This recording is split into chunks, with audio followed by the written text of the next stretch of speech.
Alright guys, welcome back to another video. Now in this video, I'm going to be showing you guys a full case study for free of a store that I launched that ended up doing $500,000 in just 50 days. So on the left hand side, you guys can see a screenshot that was taken directly from my Shopify dashboard. And you can see that I did $362,000 USD. That equates to about 520,000 AUD. And that was all done within a time frame of about 50 days. So I'm going to go through now and show you guys everything step by step, just so you guys know exactly what to do. Okay, so what we're going to cover in today's video is going to be the store results, the store design, the product, the Facebook ad launch strategy, scaling the product, automation, and also my ad account overview. So at the end, I'm going to go through my ad account and show you guys everything I did, what I launched and how I launched it, just so you guys can follow along and also do the same thing. So the first thing we're going to cover is going to be the store results. So here you can see it's going to be me just going through my store and like refreshing the page. And then on the right hand side, it's going to be on my phone. So I'm just going through that and showing you guys one day. And on that day, we ended up doing over $16,000 USD in sales. So yeah, this is just proof to show you guys that this is not fake and this is actually like all my results. Because I know like a lot of people out there, they just don't show you like the actual results, but I want to be transparent with you guys and show you guys that it's actually possible to do. So yeah, so I've just shown you guys all my results. So the next thing that we're going to cover is going to be the store design. So for the store design on this store, I pretty much base it on a one product store. So that's what I focus on. I don't focus on general stores or niche stores. I focus on purely one product stores. The theme that I use is Debut, which is the free theme that you get when you first sign up. In my opinion, that is the best theme. In my opinion, that is the best theme within Shopify. It's just a very simple and clean theme. So what you want to do is create a very minimalistic and a very simple design store, just so that way customers don't get confused. You don't want to add any countdown timers or any spammy pop-ups on your store. That's something that you would do back in 2017 and also 2018. But now, because we're in 2019 going into 2020, it's just like a very spammy thing, and it makes you look like a dropshipping store, which is something that you don't want to come off as. So what I've also done is I've given you guys a list of apps that I used on my store, just so you guys have an idea of which apps I used. So the next thing we're going to cover is going to be the product.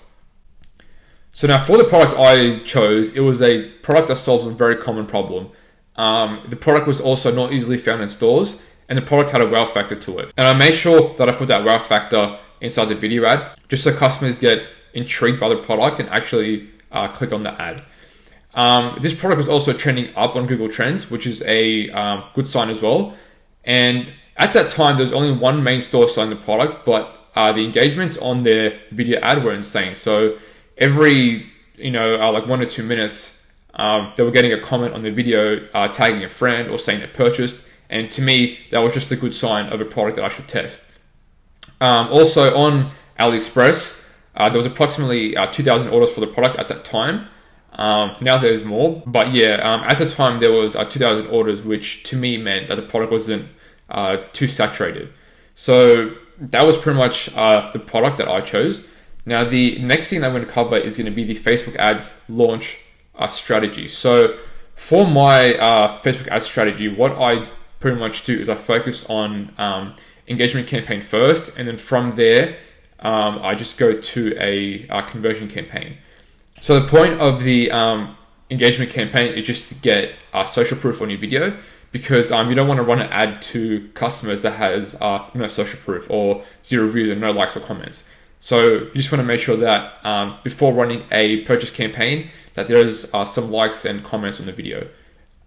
So for my engagement campaign, what I focus on is I launch 3 ad sets. So one ad set is going to be a budget of $20. The platform is going to be mobile only, and you want to target both Facebook and Instagram feeds. Now for the second ad set, you want a budget of $10. And that's going to be also mobile only, but you want to target only Facebook feeds. And for the third ad set, that's also going to be a budget of $10, mobile only as well, but you want to target Instagram feeds only. Location is going to be worldwide, excluding the big 5. So you want to exclude US, UK, Canada, Australia, and also New Zealand. The reason we do this is so we can get more engagements for a cheaper price. The age is going to be all. That was for my product. The gender is going to be based on your product. So if you're selling like a makeup product, you're obviously going to target just females only. The interest, I stack 10 to 15 interests with large audiences, and expand interest, you want to turn that off, and also optimization for ad delivery, that's going to be post engagements. Now, moving on to the conversion campaign, what I do here is I set all my budgets for each ad set at $5.01. The reason I do that is because that extra 1 cent is going to put me ahead of everyone else, because Facebook is a bidding system. So you want to make sure that you're just one step ahead of everyone. Locations, you want to target EPAC countries. The age is going to be all again, gender based on your product. So the interest per ad set is you're going to target one interest with a large audience per ad set. So in one ad set, I'm going to have one interest, next ad set, another interest, and then so on. Expand interest, you want to turn that off as well. So the platform for the conversion campaign is going to be mobile only, but you want to target only Facebook and Instagram feeds. And the optimization for ad delivery is going to be conversions. And what you want to do is you want to launch 10 to 15 ad sets. So for each ad set, just remember to add one interest per ad set. Now, going on to the next thing is going to be scaling. So scaling this product, I used CBOs, lookalike audiences, and also retargeting. So pretty much what I was doing is increasing budget on my ad account every single day until my ROAS drops. And when that drops, what you want to do is you want to cut back, and you want to kill the bad ad sets that are not performing well, and you want to scale the profitable ones. So you want to make sure that you're always killing bad ad sets and you're scaling profitable ad sets. And also every single day you want to introduce new ad sets. So that is one way to scale, which is, like, in my opinion, the best way to scale. And for the CBOs, what I do is I filter by the past 3 days. So the top 5 best performing interests, based on the ROAS, I throw them into a CBO at $50 a day. And I do this for the next top 5 best performing ad sets as well. And I keep doing this until all profitable ad sets have been thrown into a CBO. And for the budget, you're going to start at $50, as I mentioned before. But then when you scale, duplicate the budget. So from 50 to 100, and then after 100 to 200, and then 200 to 500. So that was my CBO scaling strategy. And for retargeting, this is pretty much the template or outline that I use. So I go through each one, but I make sure I do 3 days, 10 days, and also 30 days. So you want to target each one of those increments. So I do 75% video views, 95% video views, website visitors, view content, add to cart, initiate checkout, and also Facebook and Instagram engagement. And for my lookalike outline, this is pretty much here. What I focus on is 1%, 1 to 2%, 2 to 5%, and also 5 to 10%. They're the main increments that I focused on. So once again, I do 75% video views, 95% video views, website visitors, view content, add to cart, initiate checkout, purchase, and also Facebook and Instagram engagement. So for my lookalikes, I focus on the top 4 countries, so US, UK, Canada, and also Australia. So then after scaling, it becomes time to automate your store. At this point, because it is a one product store, fulfillment is going to be quite easy. So what I like to use is an app called DS's, and using this app, you can bulk fulfill orders. So it's more convenient than Oberlo, which I know a lot of you guys use. And so I'm assuming to get 20 to 30 orders a day consistently. What I recommend, I'm switching to a shipping agent, because what that's going to help you do is just ship out orders faster. And then at that point, you also want to hire a customer service VA through Upwork, which is going to help you out a lot. And after automation, I'm going to go through my ad account right now. So this is going to be the most crucial part within this whole video. I'm going to go through and just show you guys everything I launched and also how I scaled and what I did, just so you guys know and you guys have an example of how I did it. So I'm going to jump into my ad account right now. Right now, I'm inside of my ad account, and what I'm going to do is I'm going to go through and show you day by day what I did, what I launched, and also how I scaled. Alright, so the first thing I did on day 1, which is February 21st, what I did is I launched a engagement campaign. So the point of this was to gather engagement on my videos just to get video views, likes, and comments. That way, there is some social proof on the video.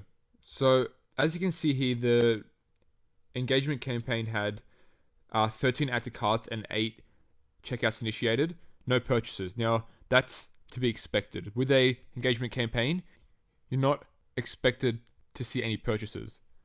So I spent around $20 and I got approximately 100,000 video views. So if I go into the campaign right now, you can see that I launched 3 ad sets. So I'm going to filter by amount spent. You can see that most of the ad set names are to do with pets. That is because the product was a pet product. Now, if I filter by the 3 ad sets that I launched, so I'm going to click the ad sets and filter by selection. You can see that one of the ad sets is $10 and the other 2 are both $5. So what I did for the $10 one, if I click edit, so the budget is $10 and then I targeted all e-packet countries. And then from there, I set the language to English. And then for the targeting, I targeted 10 to 15 broad interest. So you can see dog food has 37 million, dog grooming has 15 million, German Shepherd has 22 million, Golden Retriever has 19 million. So they're all just broad interests.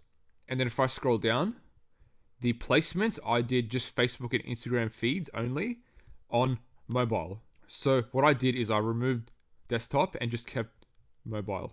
And then if I keep scrolling down, the optimization is post engagement. And so if I go back, the other 2 are the same, except for I'm not targeting both Instagram and Facebook. So one of them I'm targeting just Instagram, and then the other one I'm targeting just Facebook. I'm doing this because the $10 one, as it's both of them, sometimes it allocates all the budget to just Instagram, and it doesn't give Facebook enough attention. So what I did is I split them up. So instead of having just one ad set, $20, I split it up between 10 and then 2 5s. That way, everything is evenly distributed. So that was on day 1. And with the $20 spent, I got around 100,000 video views. So if I go to day 2, let me just cancel this. And then go back to campaigns and filter by amount spent.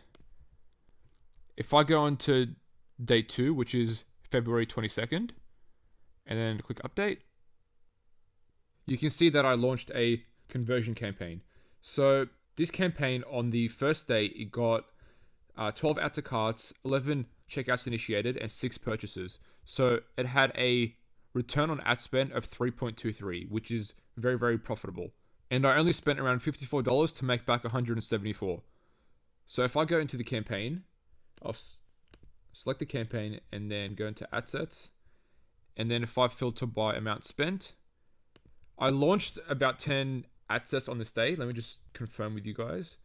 So all the ones that I've spent money, I'll highlight them.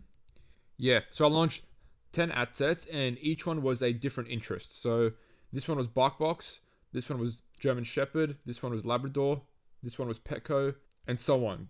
Now, if I go into the ad set, so if I highlight one ad set and then click on edit,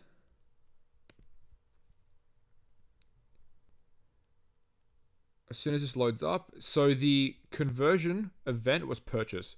So you always want to make sure that the conversion event is purchase. As I scroll down, the budget was $5. Now, what I like to do is set it at $5.01. Because Facebook is a bidding system, you want to outbid those at $5. So if you add that extra 1 cent, it's just placing you above all the others. And then if I scroll down, I targeted all e-packet countries once again. And then the gender was all. Languages I did English. And then the targeting was BarkBox. The placements I did both Facebook and Instagram feeds, mobile only. And then the optimization for ad delivery was conversions. Conversion window was 7-day click, 1-day view. Now, if I go back onto another interest, it will be the same thing, but the targeting will be different. So it's still purchase. It's still $5.01. The locations are still e-packet. Language is English, and then targeting is German Shepherd. And the rest are the same. So the placements are the same, and also the optimization is the same. So within those 10 ad sets, 4 of them got sales. Labrador did, Pet Food did, PetSmart, and also dogs. Pet Food had 3 purchases with only $5.33 spent. So the return on ad spend was 14.63, which is phenomenal. Now, if I go back and filter by the next day, so day 3, I'll go back to campaigns. I will filter by amount spent, and then deselect this one, and then go into February 23rd, update. Now, what I did on this day is I let everything run for another day. So I changed absolutely nothing. So February 24th, and then filter by amount spent. You can see that I'm slowly starting to pick up more traction. So if I go into the conversion campaign, and I filter by amount spent, you can see now more ad sets are starting to pick up and they're getting more purchases. So that's what I'm after. Now, if I go to the next day, so that day I didn't change anything as well. Now, if I go to the next day, which is the 25th, update, go back to campaigns, filter by amount spent. You can now see that the conversion campaign has 8 purchases. And also I launched video views for the US only, and that had 7 purchases. So if I go into the conversion campaign and filter by amount spent, actually I'll filter by ROAS. You can see that a lot of ad sets had purchases. So if I highlight the ones with purchases, you can see that 8 ad sets had purchases. The total return on ad spend is 3.02, which is highly profitable. So with $75 spent, we got 228 back. Now, keep in mind that Facebook doesn't track every purchase. So usually this amount here is higher, which means our return on ad spend is higher as well. At this point now, what I'm trying to do is whatever's working. For example, if the day before I saw that Pet Food had a sale, I would just horizontally scale it. So I would find new interest based on the same ad set. Each day I was trying to launch 5 to 10 new ad sets. And by that, I mean 5 to 10 new ad sets with new interests. And the ones that were working, I would duplicate them twice. So once I will leave the budget the same, and the other one I would double the budget. So if I go back, and then I go by amount spent, and then I select lookalikes, filter by amount spent, you can see that I launched 95% and 75% video view lookalikes for the US only. So I was doing 1%, 1 to 2%, 2 to 3%, 4 to 5%, and 5 to 10%. What I would do now though is I would only do 1%, 1 to 2%, 2 to 5%, and 5 to 10%. So I wouldn't do 2 to 3 and 3 to 4. And so in total for that day, I had 15 purchases and a ROAS of 2.34. So with 175 spent, I made $410. Now, if I go to February 26th, and then update, and then filter by amount spent, on this day, I launched a whole bunch of new ad sets. So I launched video view lookalikes for Australia, Canada, and also United Kingdom. And what I also did is I launched more ad sets within the conversions campaign. So if I select that and go through that one, filter by return on ad spend, you can see that I launched a whole bunch of new ad sets. So the key to this is to be successful, what you have to do is keep launching new ad sets every single day. So each day you want to launch a minimum of 5 to 10 ad sets, and you want to turn off any ad set that is below your break-even ROAS. For me, that break-even ROAS was 1.6. So if anything was below that, I would kill it, and then I would launch a new ad set to replace that. So today, on this day, I launched 10 new ad sets, and I killed maybe around 7 to 8 ad sets. So anything that was not making me money, I would just turn it off. And then if I go back, I would show you let me filter by amount spent, video view lookalikes. So it's the same thing as the US ones. And then if I go back, the Canada and UK are the same ones. So pretty much that's what I would do is every day I would launch new ad sets and kill what's not working. That's the key to being profitable and remaining consistent with your Facebook ads. Alright guys, I hope you enjoyed that case study of a store that I took from zero to $500,000 in just 50 days. If you guys did enjoy it and if you guys took a lot of value from this video, be sure to leave a like on the video, and also comment down below in the comment section of other video ideas that you want me to make for you guys, and I'll be sure to go through and make those. But that's pretty much everything guys. I hope you enjoyed the video, and I'll see you guys next time.